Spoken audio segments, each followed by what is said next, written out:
પૂર્વ કચ્છ વિસ્તારમાં પીજીવીસીએલ દ્વારા આજે તારીખ 28/1/2026ના રોજ મેગા વીજ કનેક્શન ડિસકનેક્શન ડ્રાઈવનું આયોજન કરવામાં આવ્યું હતું।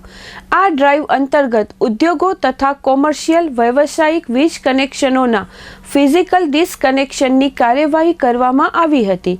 આ ઝુંબેશમાં ભચાઉ, સામખિયારી, ગાંધીધામ, આદિપુર, રામબાગ, મેઘપર તથા અંજાર પેટા વિભાગીય કચેરીઓના વિસ્તારમાં બહારથી આવેલી કુલ 42 ટીમો અને સ્થાનિક 51 ટીમો એમ કુલ 93 ટીમો દ્વારા આશરે 648 જેટલા વીજ કનેક્શનોનું ડિસકનેક્શન કરવામાં આવ્યું હતું।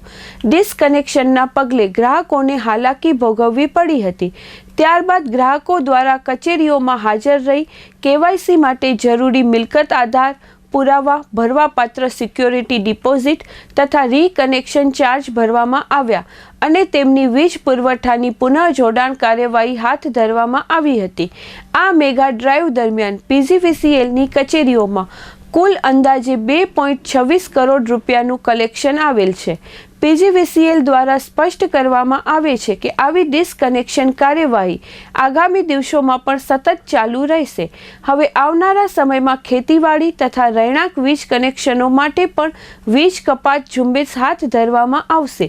આ જ અનુસંધાને આગામી મેગા ડિસકનેક્શન ડ્રાઈવ તારીખ 30/1/2026ના રોજ ભુજ વર્તુળ કચેરી ખાતે યોજાનાર છે, જેમાં ભુજ સિટી 1-2, ભુજ રૂરલ, કુકમા તથા ભુજોડી પેટા વિભાગીય કચેરીઓનો સમાવેશ કરવામાં આવશે।